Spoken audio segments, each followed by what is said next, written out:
Good morning, everybody. Welcome to the Inside Edge. It's Monday, January 13th. On Saturday, Melinda Kane, she's a Gold Star mother from Camden County, won a special election convention for State Assembly. She's replacing Pam Lampett, who's now the county clerk.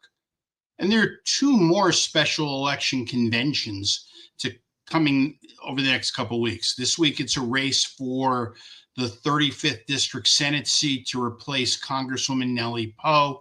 And on January 25th, there'll be one to fill the Assembly seat of Congressman Herb Conaway in Burlington County. I saw a photo on social media of a miniaturized protest outside the Camden County Democratic headquarters. It was just 5 people. And some guy was holding up a sign that said, "Shouldn't voters have a say in who represents them?" Now, that statement isn't technically accurate. Since the 1980s was a long time ago, I figured it was a good opportunity for a history lesson.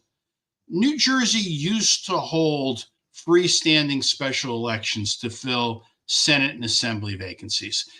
They came 65 to 71 days following the writ of a special election. And these elections were expensive.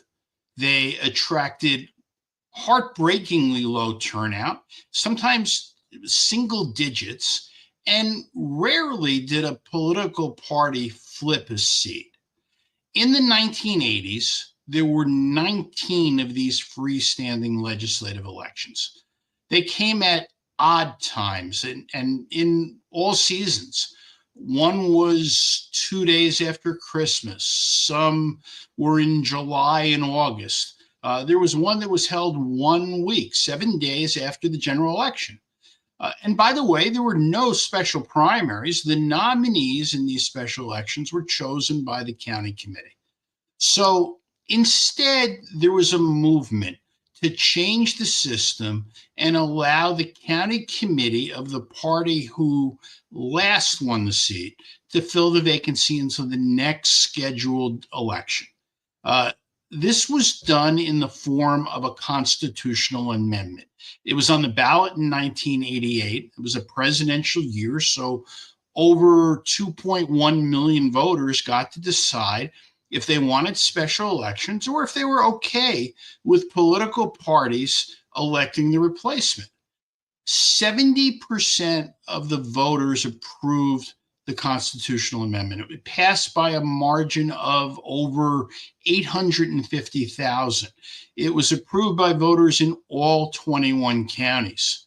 So for the guy who thinks that voters should decide, well, voters did decide. They had a choice. They either yes or no between special elections and parties selecting. And they overwhelmingly chose to abdicate their role and allow the political parties to decide. Anyway, that's all I have for this morning. Thanks again for listening, and I'll be back tomorrow.